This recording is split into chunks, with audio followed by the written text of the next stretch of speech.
Facebook, YouTube, Twitter, Friendster, Princer, SoundCloud, SoundClick, Instagram. I'm Tone TTONE 202 on Instagram, and that didn't help.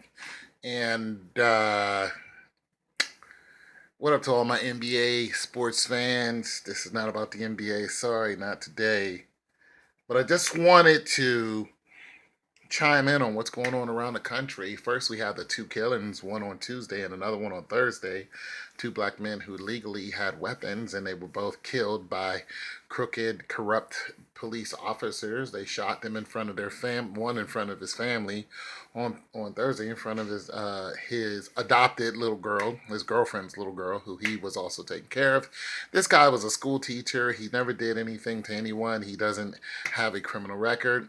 The other guy was a homeless man who was selling CDs, who had five kids, and yeah, they were both brutally murdered by cops. And I put out a video right when the first one happened, and I told you guys that there will be blood. Now, some people take that as a threat because I'm a black man and that black people are going to do it. People, listen. Since the beginning of slavery, there has always been white people who were not with that program. Always. There's always been white people who belong to the NAACP. There's always been white people who've gone to Negro colleges. There's always been old white people who marched in Selma with Dr. Luther King. There's always been white people who understood Malcolm X. There are white Muslims. There are white. Listen, there has always been white people in our mix. There's always been white people who went to Africa and did not destroy Africa. They love the people who live there and every other country that has been torn apart by their counterparts. Nonetheless, so the shooting on Chicago happened, and they shot 11 cops, and I believe five of them died. And then they tried to blame a young man who was carrying AR-15 because he was there to protest, saying, "I have the right to carry a gun." They tried to blame it on him. He was arrested twice. His gun was taken away. Him and his brother was detained, but he was not a suspect. He actually went to the police and handed them the weapon because he saw his face was all over social media as a suspect. He was never a suspect. Nonetheless, it did not stop the police from harassing him, even though he went to the police and said, "Here's my AR-15, bringing you guys up to date. I told you there was going to be blood." So, nonetheless, we had the shooting in Chicago, and now we have where there is a suspect, but we do not know who this suspect is. They have not released any information on who the suspect. I don't even know we know who the cops were. Okay? So let's just listen to what he says about the suspect, the no-name suspect, and I'll get to my point. Hostage negotiator did an exceptional job getting this suspect to talk before he died during the hours of negotiating that eventually broke down. Now I want to share with you some of the comments from this suspect. The suspect said he was upset about Black Lives Matter. He said he was upset about the recent police shootings. The suspect said he was upset at white people. The suspect stated he wanted to kill white people, especially white officers. The suspect stated we will eventually find the IEDs. The suspect stated he was not affiliated with any groups, and he stated that he did this alone. The suspect said other things that are part of this investigation so that we can make sure that everyone associated with this tragic event is brought to justice. So as the mayor said, we won't expand on any further on what other suspects we have interviewed or looked at or their status until we get further into this investigation and get closer to a conclusion of what or who are all involved. Okay, so we don't know who the suspect is. Everything is pretty vague. The suspect was mad at white people. The suspect said you'll eventually find IEDs. The suspect, but we don't know who the suspect was. Well, the reason why I'm saying all of this is for a good reason. Remember the incident that happened with the gay bar getting shot up, and 102 people got shot, and like 49 of them died, or something like that, or 52 of them died. And this was what, maybe 3 weeks ago? There's something to that order. Okay, so this is the one of the shootings that tipped everything off.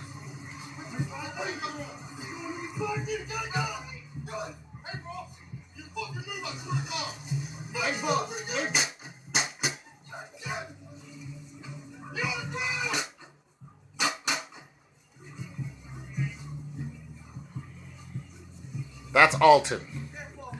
This happened in Baton Rouge, Louisiana. Look at him dying.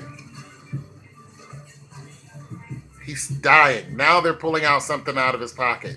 He had a registered weapon. Okay, so that happened. That was part of the reason why all this kicked off. And then you have what happened to this young lady here and her family. Where's the video at on that? This is all on World Star. Here it is. Stay with me. We got pulled over for a busted tail light in the back.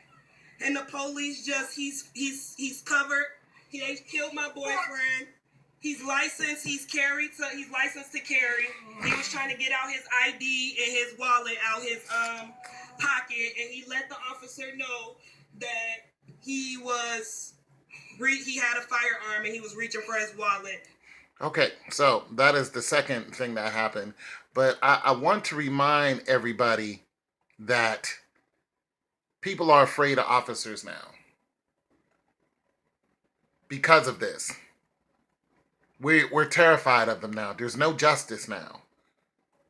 We already know there's no justice. We're not even playing anymore. There's no justice. We are terrified. But I just wanted to bring up what happened to Mateen, the individual who shot up the gay bar, or allegedly shot up the gay bar, the so-called ISIS radical Muslim or whatever. Listen to what this former judge has to say. There's an actual transcript, and then there's a summary of the rest. Here's what's news in the summary. Nobody died until 5:13 in the morning when the SWAT team entered. Prior to that, no one had been killed. The 53 that were injured and the 49 that were murdered all met their fates at the time of and during the police entry into the building. All right, this is him. Okay, this is a judge who said this. They died when the police came and entered into the building. It's a little more of it. Absolutely stunning. The FBI document says nobody was shot and nobody was killed between the first exchange with police officers until the SWAT team entered at 5:13 a.m. So there are a number of questions here, gentlemen. How do we explain the survivors who were interviewed on television giving detailed descriptions of the shootings? How do we reconcile their eyewitness account with the FBI statement that nobody was shot and killed until the SWAT team arrived?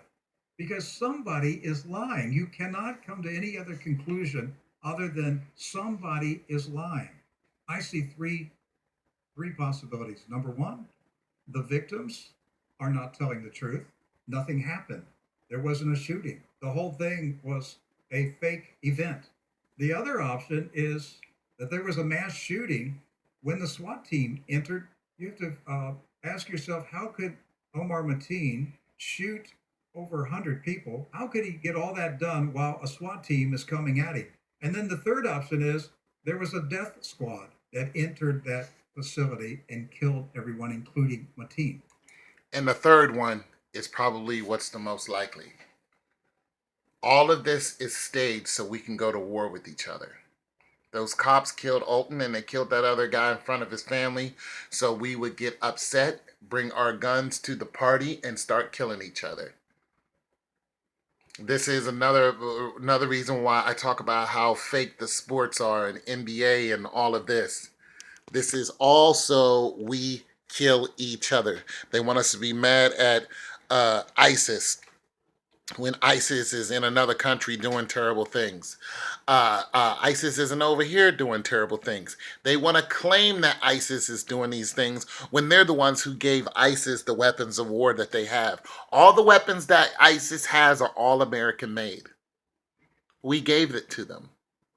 After we got done fighting Al Qaeda, we turned and start fighting ISIS. We were supplying, and let's get this straight. Al Qaeda was supplied by us. We created Al Qaeda. The government created Al Qaeda. The Bin Ladens live in America. They're American citizens. The CIA created them. The CIA created Saddam Hussein, who we turned again. Gaddafi. Ayatollah, all of these people, we created them to keep the war machine going. And the war is at home now.